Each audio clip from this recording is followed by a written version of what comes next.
so lucky because like, yeah, they've been able to like see him every day basically and like see him progressing and stuff and getting fat. He's got like a double chin now, which is hilarious. Needs to do my detox. Yeah. This is the Extra 10% Podcast, helping you get paid tomorrow for what you do today.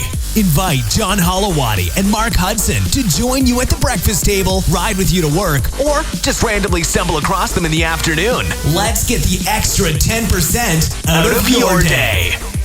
Okay, it is week. What week are we on in quarantine now? Is it like... Week 4. 4? Is it not more than that? But I think we've just been told in the UK that we have to go another 3 weeks or something. Right.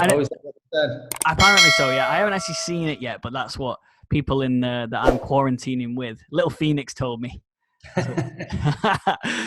You might think that that's the way the world is. We all just stay in one house and that's it.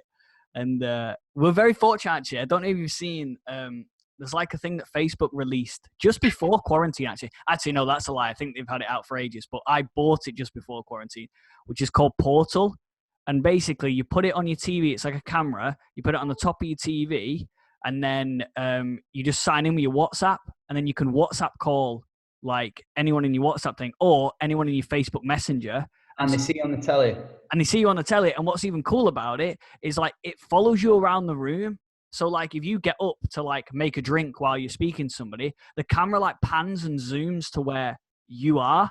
So it's, like, it's so good. It is really good. And we're very fortunate. So I basically bought one for me and one for my parents, just so that they could kind of see Phoenix more regularly because we live, like, an hour away from each other.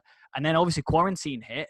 So lucky because like, yeah, they've been able to like see him every day basically and like see him progressing and stuff and getting fat.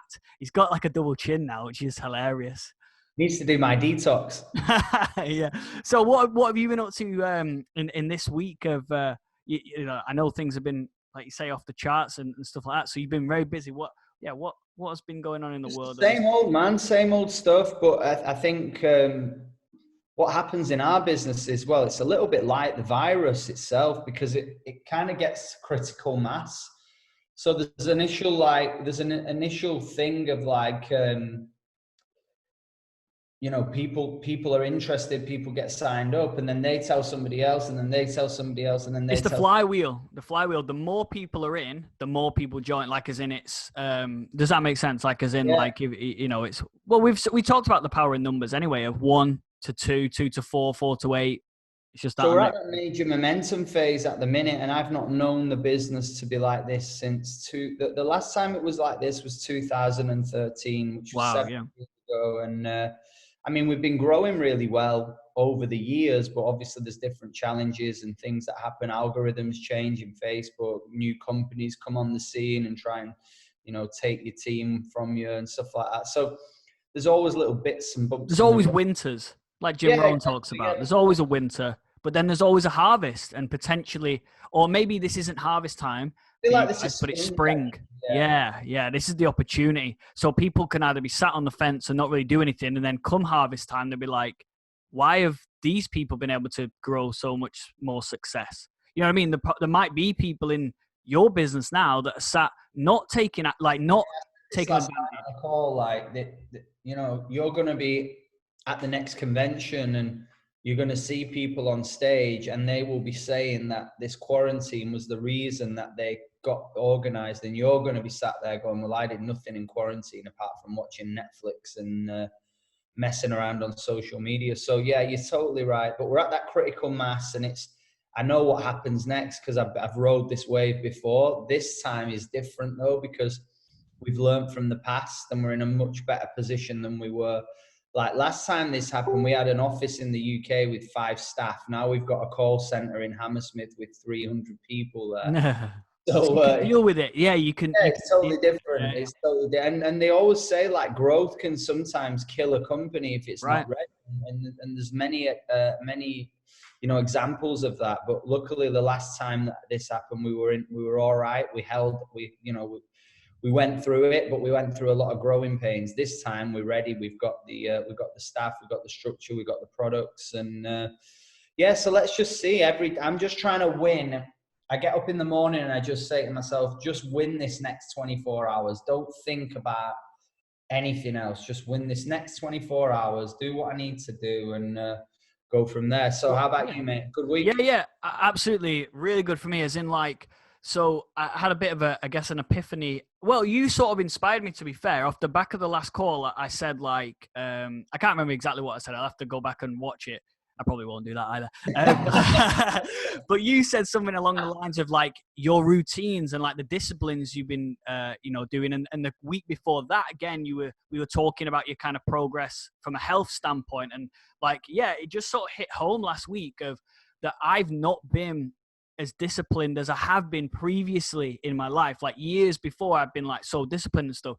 Whereas I felt like the last year, maybe even 18 months, I've like not been as disciplined as the standards that I would hold myself to, if that makes sense. And what that sort of leads to is you get to the end of a week, you do crack a beer or you do have a takeaway. You feel like you have worked hard, but like you then wake up guilty the next day because actually in your heart of hearts, you know that you haven't done as like much and you've almost false rewarded yourself. And I feel like I've done that for the last sort of year, 18 months, that sort of thing. So off the back of last week's call, I just like dove into just like, I don't know, some of the people that inspired me before, right? And there's a couple of people that I follow, a guy called Alex Becker and a guy called Sam Ovens. And they're both own companies, really successful, maybe both about 30 years old, run companies that do tens of millions every year. And they're in the same industries that I'm in. So they're in like software or, online and stuff. And I just listened to what they had to say about how they built their days, if that makes sense. And as I was listening to that, it was so similar to what you were saying about like, if you've got a routine in the morning, let's say, then you almost don't have to worry about the day, because if you nail that bit, and part of your routine is almost to design the day. So like part of my routine now is the day before, which I used to do this years ago, but I just stopped doing it. The day before is plan out the tasks that I want to achieve the next day. It's like you do your routine. So basically, long story long, is the inspiration that you gave me, I suppose, last week on the call. I went away and then just, rather than just saying, oh, you've inspired me, I actually took action on that inspiration and redefined the whole, like, well, not redefined it, but really focused in on what the mission is of the company. Let's One, like, what is it we're trying to really do here? That's different to everyone else, which basically is the fact that we want to develop the best business partnership, for businesses that want to excel online. And so it's just focusing on that. What can we do that creates the best partnership? I feel like it might be cutting up a little bit, but I don't know. It's all right. But anyway, I sort of looked at that, and then I looked at my morning routine, which was almost non-existent. And so I built in a morning routine now, which basically is like, wake up, meditate for 20 minutes, have a glass of apple cider vinegar and water. I don't know if you've ever tried that. It doesn't taste the best, but apparently it's pretty good. I like it. I'm one of them weirdos that likes apple cider vinegar. Yeah, fair enough. Yeah. Have a green tea. So like I've almost, I've had a bit of a dopamine detox, like we spoke about a couple of weeks ago, like that your brain's almost stupid and it's just looking for dopamine in the easiest way. And sometimes it gets it from social media. Sometimes it gets it from Netflix. Sometimes it gets it from going out and having a beer, whatever. Like whatever's the easiest way it can get that dopamine hit, it will do it. So what I sort of did was, and again, this is sort of inspired, I think, by Alex Becker. I think that's the person I got this information from, is like, he spoke about this dopamine detox of like doing 7 days where you almost live like a monk, like maybe not to the extreme of a monk, but like monk-like compared to what a normal person would be. And essentially I've had, like, my phone has been in do not disturb for like 7 days. Yeah. And I've only gone to the phone when I've wanted to. So like, I'm only checking emails like twice a day. My emails used to be open 24/7. I've got like a bit of a war sheet, a war map of everything I'm trying to achieve. And it's like, I've got these 3 goals, and like, I'm just focusing on those 3 things for the day. And like, I'm almost owning the time. So what I felt like I was doing before was I was letting other people own my time. And so if an email came in, I'd respond to it. If a task came in, I'd do it. Whereas now what I've done is, this is what I want to achieve. When I've achieved those 3 things, whatever they might be, I will then address what other people are doing, because I've got systems in place where, if we've got a client that needs help, they submit a support ticket, it goes to the team and it gets done. So I don't need to be involved with that. You know, like I've already sort of put that work in where it can be passed on to the right people and stuff. So again, long story long, this week for me has all been, I've been talking on all these podcasts, hey, there's a time to reset, a time to reset. And then I was thinking last week, it's my time to reset as well. So I've kind of stopped things in its tracks almost, had this dopamine detox where there's no phone, no Netflix. I've literally lived on plain chicken and rice, no social media at all. Everything's deleted unless I need to post something business-wise, which I just do on my computer, post it and then close. So I don't even check in comments or, you know, notifications. No Netflix, not watching any sort of TV or online, even no YouTube apart from CEO interviews or training. And like not eating, I've been fasting as well. So I've only been eating at 4 p.m. every day.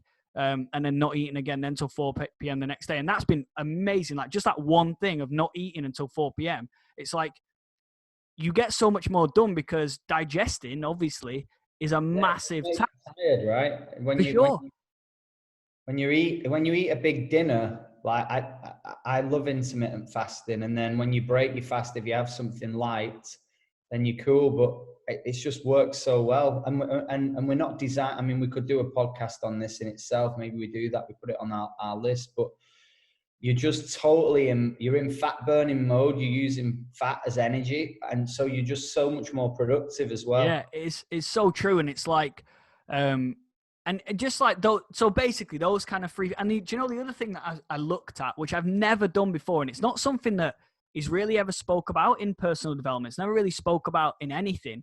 And I think it was Sam Ovens. That's the guy who I took this info from, because I'm a big believer in like what Jim Rohn talks about, which is, look, you can read one book and it'll say, if you do everything in this book, you'll live forever. But then you could read the next book and it says, hey, if you do everything in that first book, you'll die tomorrow.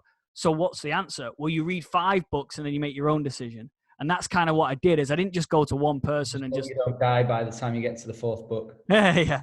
But like, so basically what he was saying is that the most important thing, there's like scientific studies on this, that if you want to increase your focus rate of like what it is you're looking at, that the number one thing to look at, well, there's basically 3 variables, is your sleep, how well you sleep, the food you put into your body, is it lean, is it, you know, whatever, and then doing exercise. And so if you do those 3 things, you're basically treating your body more like a machine that it is, if you will, that's like you put in good stuff and better stuff comes out, essentially. So I'd never looked at my sleep before. I never thought whether it was good, bad, indifferent, never even considered it. And like I say, most personal development stuff never really touched. I mean, I don't know if you've ever come across anything. I hadn't really. And so I just downloaded an app onto my Apple Watch. You wear that while you're sleeping and it monitors your sleep, like how much REM you get, how much deep sleep you get, light sleep. And then you plot that. And this sounds a little bit extreme, and maybe it is for most people, but I don't want to be an average person, I suppose. So it's like, I've got this spreadsheet that I downloaded, which basically you plot everything that the app spits out, I guess, about your sleep. You then put in everything like, you know, what did you achieve that day, your percentage of like focus and all that kind of stuff. And then you can sort of, and then how well you ate, how much exercise did you do? And it's all kind of plotted into like an Excel spreadsheet, which is really easy to fill in. But what you can do is, if you have a bad day, you can go, all right, well, what did I eat yesterday? How good was my sleep last night? So you can look at the variables that affect your focus, and it's like, it'll just correlate. They're like, oh yeah, I ate like, I don't know, whatever, I might have had some snacks or something yesterday.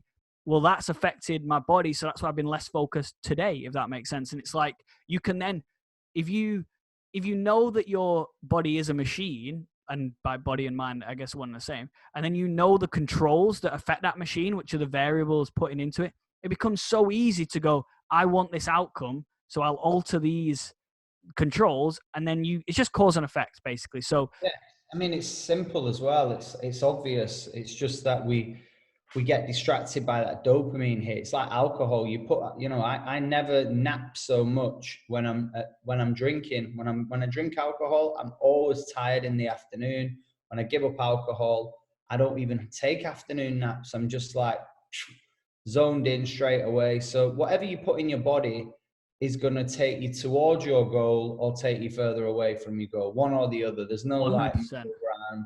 and whatever you put into your mind is going to take you towards your goal or away from your goal. So ultimately it comes down to making the right choices, and it's cool. I like the fact that you kind of got inspired from doing your own podcast. There's quite a good lesson in that of you know, because we're doing this to inspire other people, and obviously we're just having the chat every week. But the fact that you got inspired from, you know, I like that. I like it as a concept. It's like when you do stuff, we always say sometimes you need a meeting, sometimes the meeting needs you. So do events all the time, and it's like sometimes you'll go to an event and you'll think, or you'll do a call, a training call, and you'll be like, can't really be bothered with this. I don't really want to do it. You know, you're tired or whatever. And then you do the call and you feel great after you've done it because you've done it. And someone maybe inspired you on that call. And that's sometimes you need the call and you don't think you need it. And then sometimes you show up and do the call and you're feeling great. You don't actually need the call. You're like, I'm somebody fine. On that call, needs your... Yeah, well, someone on the call needs you. So I love that concept of like, you've kind of got something out of running this podcast. It's cool. Yeah, and I guess that's the point.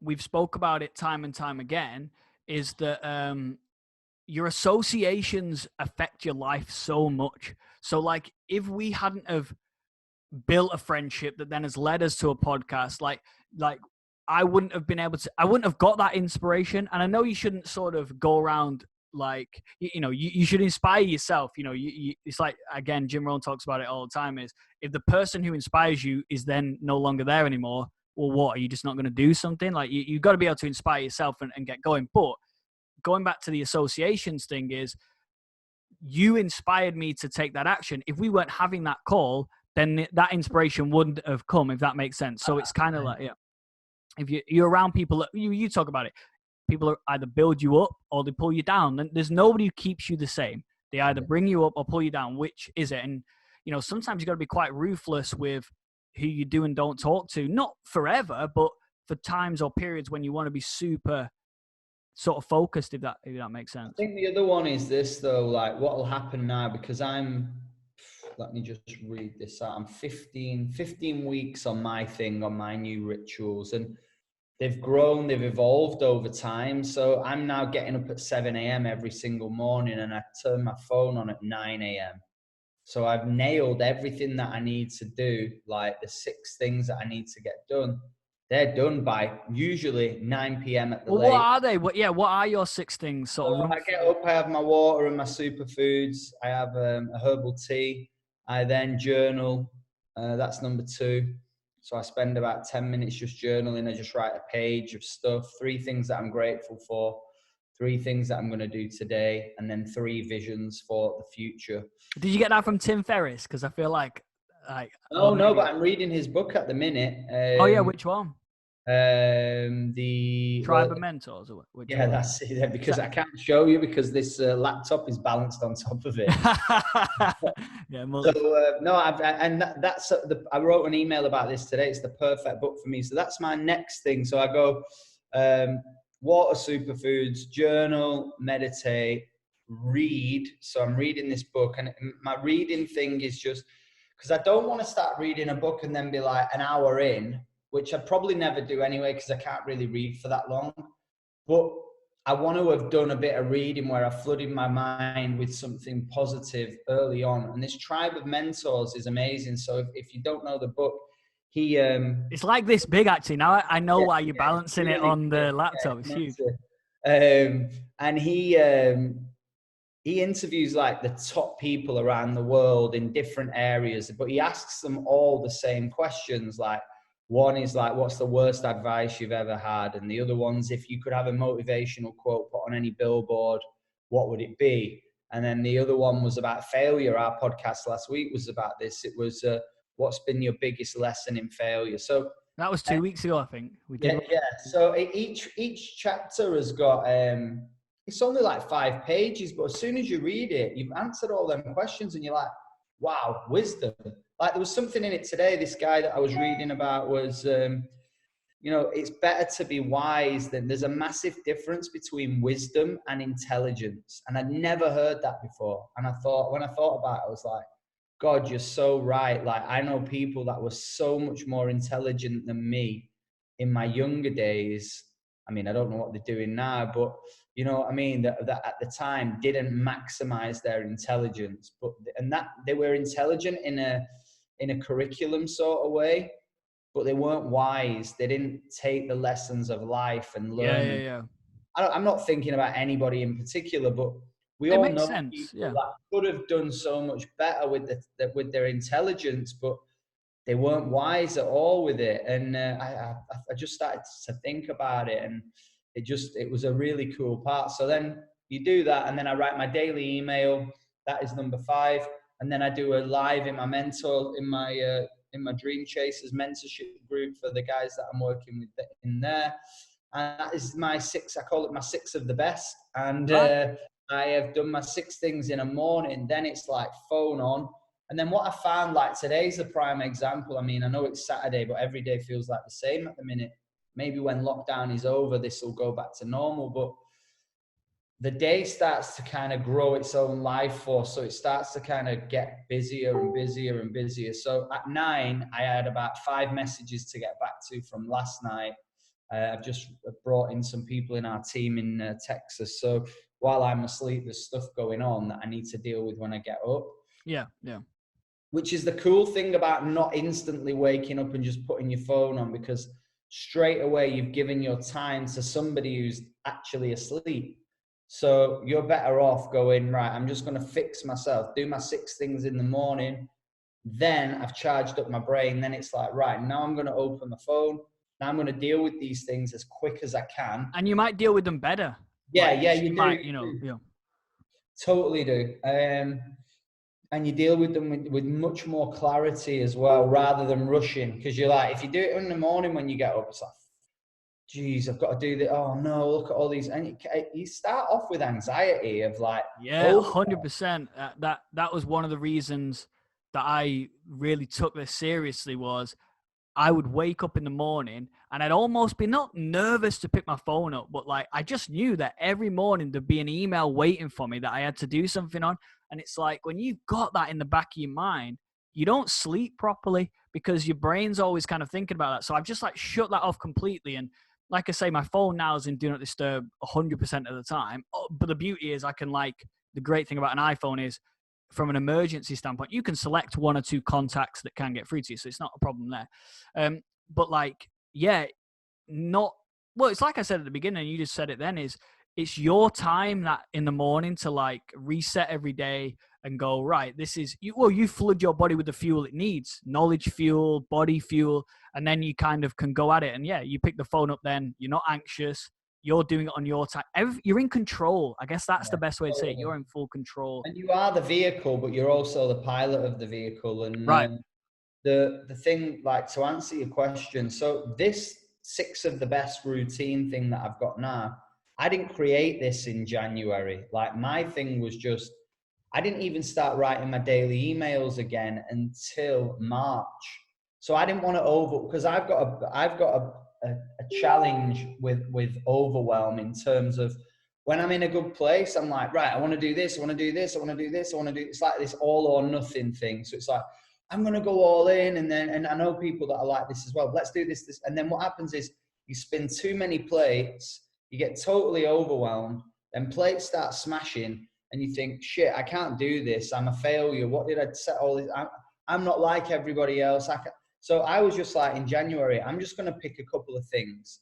So I started journaling. That was the first thing that I did. I just started journaling. Then I added in meditation. And then in March, and then I added in the reading, but the reading wasn't part of my morning ritual. The reading was just like in the afternoon when I had a spare 10 minutes. And my thing was, at the end of the day, tick off the things that I'd done. Now I've got to a point where I've got this 6 of the best, this structure, and I was getting up at 8 a.m. every single day, but now I'm getting up at 7 a.m. because I was rushing my morning ritual when I was getting up at 8 a.m. So now I give myself an extra hour.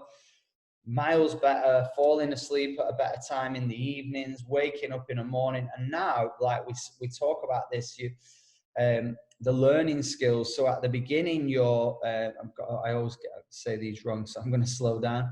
You're consciously unconsciously incompetent. Yeah. So you're subconsciously incompetent, right? So subconsciously you're doing it wrong.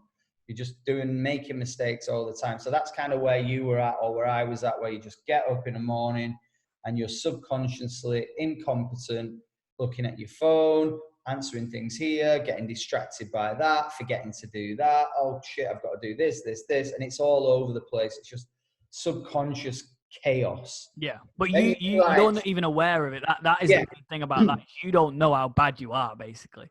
Yeah, you don't know how bad you are. Then you go, right, I really need to change something. So then you go consciously incompetent. So you realize incompetent. So then you realize that you're not doing things the way that you should. So you start to make a few changes, but it's still not going right. But at least you're aware of it. You've got the self-awareness to make a few changes. Right. I'm just not going to look at my phone first thing in the morning. And the next one, consciously competent, where it's like you've really got to try, you've really got to focus, you've really got to be structured, and probably the most important word, disciplined to do these things. And then eventually you become subconsciously competent at doing this. And I'm waking up now at 6:45 without my alarm going off. That's cool. Yeah. So I'm getting to a point now. I'm not subconsciously competent with this stuff at the minute. Like the other day, I forgot to do my live, and I just forgot to do it, even though it was written down. So it's not subconscious yet, but the structure's much better than it was right in January. So what I'd say to you is, by getting super organized, by getting super focused, you like any skill. Like I believe organization is a skill. Right. Like, yeah. So I used to say, oh, I'm just rubbish, I'm not organized, and kind of give up. But that was bullshit thinking. Actually, I can be organized when I want to. I've proved it in my life in the past. So all I've got to do is work on that stuff. All I've got to do is get better at that skill. I'm smirking because there's like one hair coming above your ear on the left-hand side. It just reminded me of last week when you had the actual organized hairdo. But yeah, it makes sense. And I think organization is a skill. I think it is Jim Rohn that talks about this sort of idea, which is how you do anything is how you do everything. So if your house is a mess, if your finances are a mess, if you're all these kind of things, there's no routines, there's no, because everybody has habits, but they're either good or bad. And so like, if your business isn't quite where it's meant to be, that's not necessarily a business problem. That's a personal problem, because maybe you're not in the right place, and then you just pass that on to your business, if that makes sense. They're almost one and the same. But going back to what you were saying about the consciously competent and then subconsciously competent, is the only way you get from that is you have to be disciplined, to know, I've got to do this every day, I've got to put the work in. It might not be the easiest, but you do it anyway. And then you do that enough, that's what forms the habit, which then creates the fact that it's subconscious competence, then, so that you almost can't not do it. Like you almost can't not. On a voice note this week, you said, I'm going to look into YouTube ads. I'm going to look at YouTube ads, right? So your idea is, I want to get great at YouTube ads. But the first thought is the awareness of having the awareness that I want to get a new skill. I want to get a new skill like that. That's it. So for me, I want to get better at being organized. So I can watch a YouTube video on how to do it. I can read books on what are their morning routines. And everybody in this book actually talks about meditation, the importance of meditation, the importance of resetting. So whatever it is that you want to get better at, you can learn and grow and adapt these skills going forward. It's so powerful, but it's just, you have to make that decision like I did. That is it. I need to get my body back. I can't do this anymore. I've got to make some changes. Whether it's changes for the good or it's a new skill that you want to learn. Yeah, absolutely. And I think the testament then of the people who achieve stuff and who don't is there's so many people we know out there that like say they're always on the new thing. Like they're always trying to do, I'm doing this now, I'm doing that.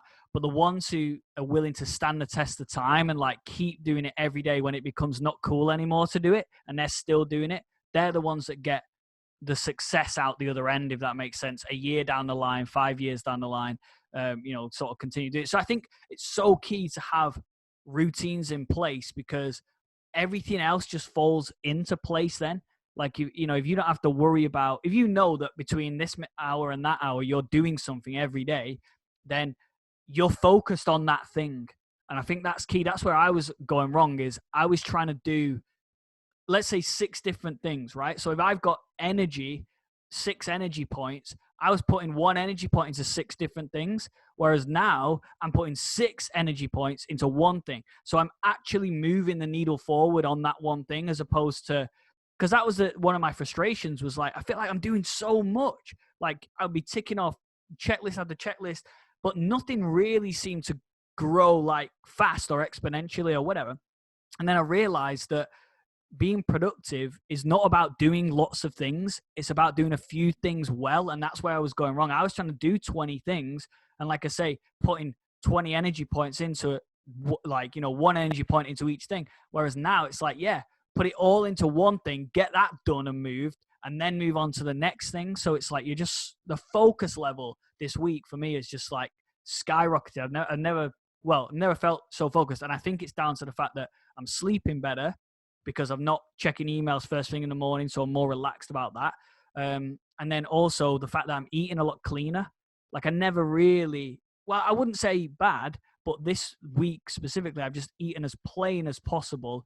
And then, do you know what's actually happened as a byproduct is having this kind of dopamine detox of not checking phone, no Netflix, no YouTube, no kind of fancy foods or anything like that, is you start to appreciate and get dopamine from things that are better for you. So you still need dopamine hits, but instead of me getting it from, like, I don't know, a quick and easy Facebook like or whatever, is now I'm getting it from sending that email, that proposal to that client. You know what I mean? I'm getting them from things that are progressing my life. You know what I mean? So I'm more likely everything's energy. I did a really cool interview the other week with a friend of mine. It was last Sunday, actually. And he's a natural medicine practitioner. And I never heard this before in all my years in nutrition, but he said, food is energy, right? Which I knew, like, you are what you eat. So if you put live food into your body, you're going to feel alive. If you put dead food into your body, you're going to feel dead. So it's no coincidence. When you eat like a really stodgy pizza or you eat a chicken burger, you don't feel great afterwards. Let's be honest. No one feels like, oh, I feel alive, I feel great. When you put live foods into your body, so when you eat vegetables that were actually live living organisms, then you're getting live enzymes that go into your body. When you're eating raw fruit, raw vegetables, you're getting live food that goes in. And then he said something else. He said he also believes that fruit is condensed light energy, which it is, right? Right. Yeah. Fruits need light to grow. So we all need the sun in our lives every single day. Otherwise, we're doomed, right? So do plants. So if you're eating plants, you're getting this light energy as well, condensed energy from the sun. So you're eating energy. So it's no coincidence that you clean up your diet, you become more productive. It's like, it's so simple. It makes sense. Well, it is. And like, going back with the fasting element as well. So it's kind of like 2 birds with 1 stone, is eating clean, but then also not overeating. And even like yesterday, I think I had it was just like some plain chicken and rice, I think it was. And like, I'd sort of made too much. Like, I'd done too much rice or whatever. And like, normally I would still eat the whole thing. So like, it's made now. Like, I'll just eat it. And I'd almost like force myself to eat it. Not like, I'm not talking like loads, like the guy from Matilda where he has to eat the whole cake. Like, what I'm saying is, like, there's like an extra quarter left, and it's like, normally I'd just eat that and then you'd feel a bit too full after, whereas I just didn't do that yesterday. And it was like, yeah, I didn't need that food. Like, I felt like I've always overeaten, even though like I say, I'd never really considered it until you till I looked at it. And like, that goes with anything that gets measured or looked at, like, progresses. Anything that's kind of just forgotten about or left, like, if you don't concentrate on your health, then it doesn't progress and get better. But if you concentrate on it, it gets better. Same with finances. If you never look at money and never consider it and never, whatever, chances are you don't accumulate it, if that makes sense. So it's like you've got to put energy into things that you want to progress. Otherwise, they just don't. Like, I'm not getting a better footballer. You've got to also be brave. You've got to be brave to look at your finances. You've got to be brave to look at your body. You've got to go, do you know what? I'm going to take the screen off this and look at how horrific it is, right? And whether you do that with your health and you go, geez, my health has been so bad. And that's what happened with me last year. I was just like, this is not me. This is not who I really, really am. And, just talking about structure, when I look at where I was most off track, I had zero structure at all. It was, it was just madness what was going on, because my business was continuing to grow whether I worked or not. And I didn't have any structure. I remember going 6 weeks in 2019, I think it was 2018, 6 weeks with no Wi-Fi in my apartment because I hadn't got my Emirates ID. And then without that, you can't get a bank account and all this kind of stuff. So I used that as an excuse to just do the bare minimum for 6 weeks. And there was just so many things where I didn't have any structure whatsoever. It was like, it was mad. And when you've no structure, you have no boundaries to keep you. Right. Yeah, for sure. And I thought that I needed structure. I thought that I didn't want structure in my life. My goal was always to avoid structure because I thought I didn't like it, but now I love it because it serves me. But you like your own structure. That's the difference. Yeah, my own, yeah. Yeah. Is you don't want somebody. Yeah, that makes total sense. And I feel like that's the reason why society is the way it is. When we're kids, we look to our parents to get some form of structure. Then when you go to school, you look to the teachers for some form of structure. And it's not that we don't like structure. It's that we just don't necessarily like, the one that's designed by somebody else. That's it. And you've kind of brought it back to a really cool point. So by fixing my DMO, it has evolved for me now where I've actually gone, shit, I've just kind of lived my perfect day. Like I've almost lived my perfect day. I've been really productive on a Monday, but my perfect Monday is different to my perfect Friday. So I then started thinking about, so what would my perfect Monday look like? I just love working my business. I'm obsessed. I'm addicted to it. So I want to go all in on a Monday. So what does my perfect Tuesday look like? I want to go all in on a Tuesday. But I need to do my non-negotiables. I need to train every day, minimum 20 minutes. I need to do my 6 of the best morning routine. So I started to build this perfect Monday, perfect Tuesday. These are my boundaries. I'm happy to continue working till 9 o'clock at night. And then my perfect Friday is actually finish at like 2 o'clock in the afternoon, shut down calls.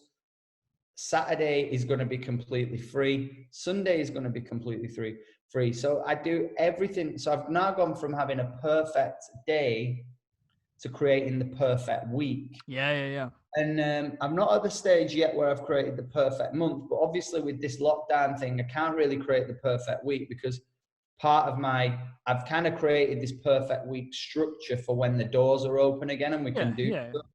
I'm just saying, right, it's Friday night. I'll do lives, I'll work, I'll do whatever because I'm here on my own. I've nothing to do. But when normality resumes or whatever, that the new normality comes, I'll go all in Monday, Tuesday, Wednesday, Thursday till Friday afternoon. And then I'll be like, you know what? If I want to go walk around the lake, if I want to go to the beach, if I want to go to the gym in the afternoon and just do, go and have a sauna, go and have a steam, I can do that without feeling guilty. And rather than not feeling guilty, I'll feel really proud that I kicked Monday to Thursday and really smashed it. And now there's so much better. I always remember I did a bit of landscape gardening with when I was younger. You have literally done every job on the. I loved it because the guy would always say, right, we'll work hard and we'll smash it out this week. And then Friday we'll all finish early and we always go to the pub. It's ritual. That's my ritual. And it was like this whole thing of like working really, really hard Monday to Friday. And then at Friday, 2 o'clock, everyone would go and sit in the pub and just digest the day. And it was like, I mean, it doesn't have to be beer as your thing, but I liked having a beer, and it was just like the first beer of the weekend was like such a good kind of, it wasn't actually the beer. It probably could have been soda water and lime. It was just, you were sat outside, you'd done an amazing productive week.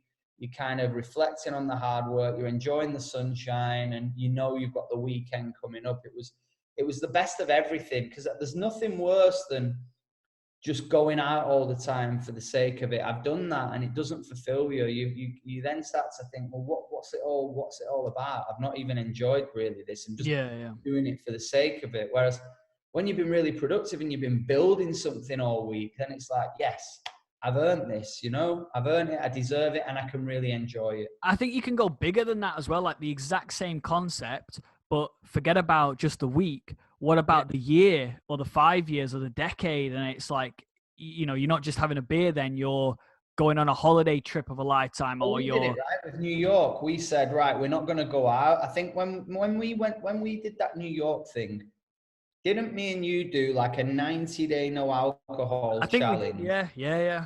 We just said to ourselves, right, we're going to go all in. Let's not go out. We actually went out in Manchester that night and drank. We were the only people in the bar.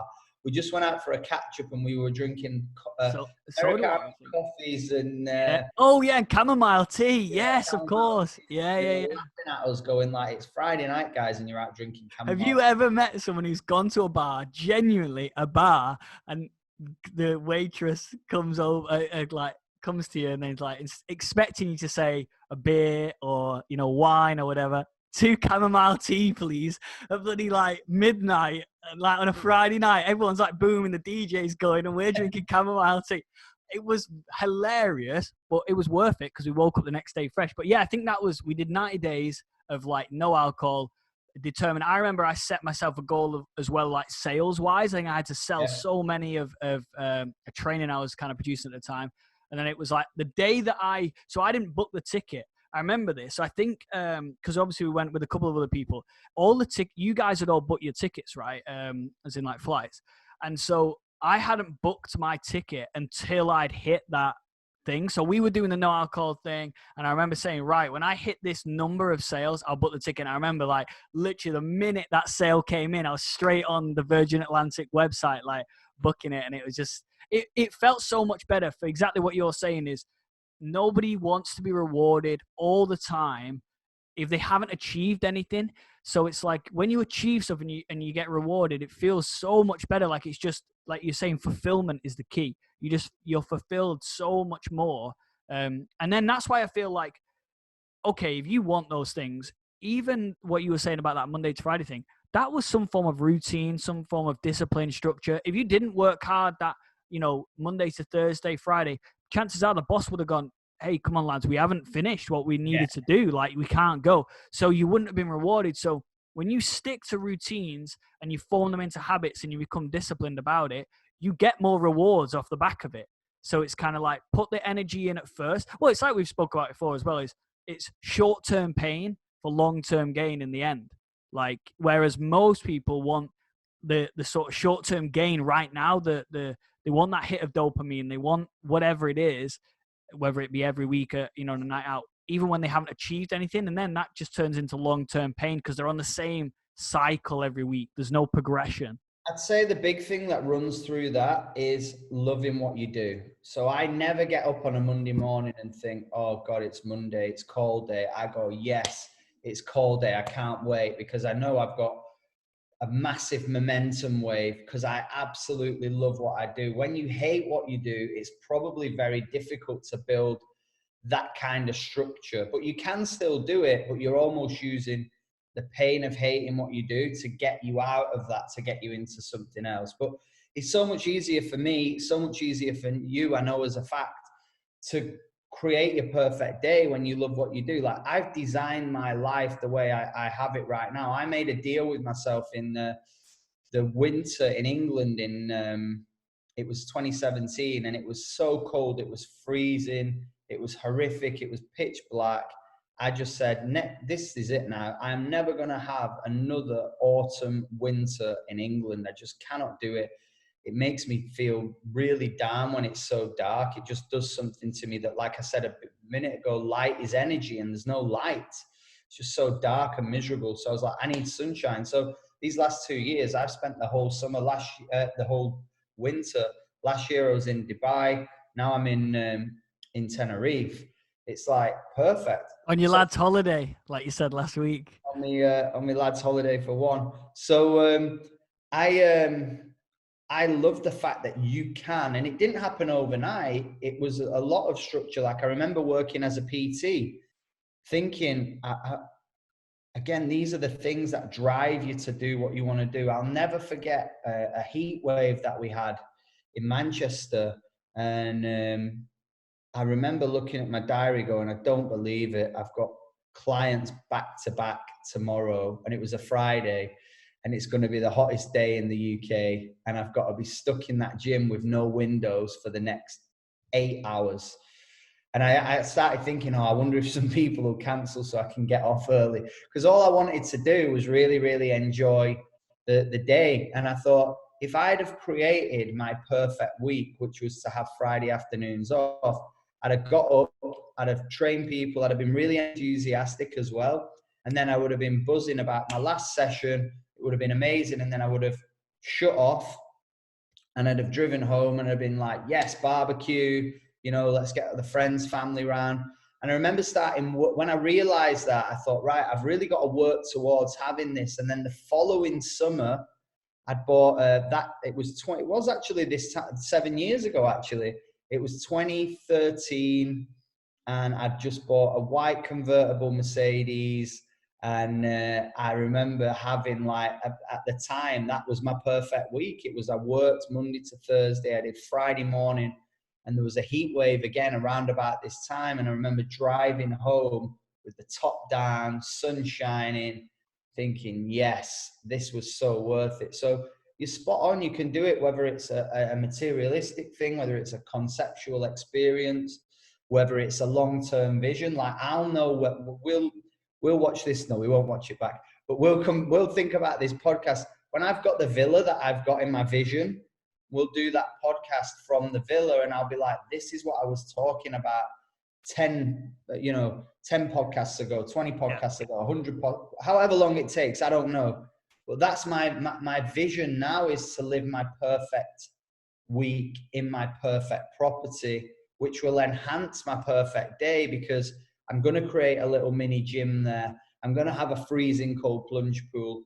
I'm going to have a sauna and a steam room. I'm going to create all this stuff that I want so I can almost live I guess it goes like this. And I use the term perfect loosely because you're always going to have little things that you want to tweak and change and add things to. But I guess it starts with knowing what you really, really want and doing what you love. You sound like one of the Spice Girls and what you really, really want. Going for your perfect day, like figuring out what your perfect Monday is. How do I want my Mondays to always be? How do I want my Tuesdays to be? How do I want my Wednesdays? Then you design your perfect week.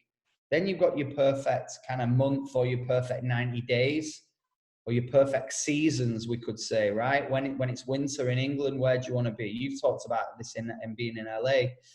Where do you want to be in Christmas? Like I love Christmas back in England. So I want the choice to go I hate winter in England. I get out of there, but I will fly back for Christmas. Yeah, for that like 5-day period. Yeah, it's like, I'll get out again. And then, so create your perfect kind of season. Then you can create your perfect year. Then you can create your perfect kind of existence within and that's all it is. It's a game. You're just building this thing and enjoying building it. You have to enjoy building it. I think that's it. And it's like, when you know what the outcome potential could be, because like you say, things always change anyway, you're going to enjoy the building of it. And this actually comes back to what you were saying before of, if you want to look, like you've got to get scared. If you, like, for example, if you know that deep down your finances aren't in order or your health's not in order, then it is going to be as scary. That first time you go, right, I need to address this, it's going to be scary. Like it's going to be hard to, but you've got to rip the Band-Aid off, if you will. And what that is the equivalent of is, how does a sat-nav work? You put in the destination of where you want, but before you can even start, the sat-nav has to know where you are. Like it has to know where your now situated. Yeah. The now situated is essentially that is, well, do I have routines? No, I don't. All right. Well, do I have any money in the bank? No, I don't. Like, you've got to go, right, well, this is me. This is my starting point right now.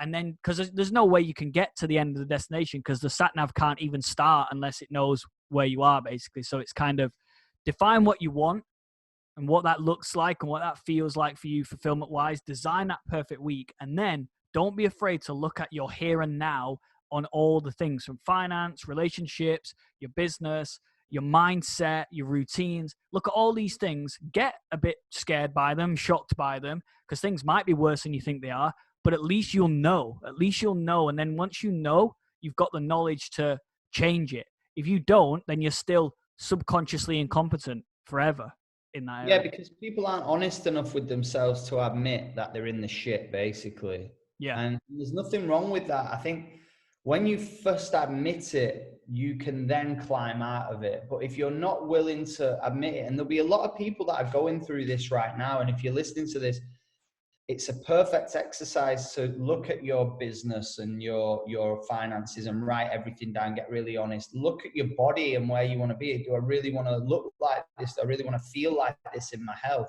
What can I do about it? Start from where you stand. And then, like Mark just said, then just like start to piece bits on top of what you want to achieve. And it's not going to happen overnight, but you can start to make these little subtle changes.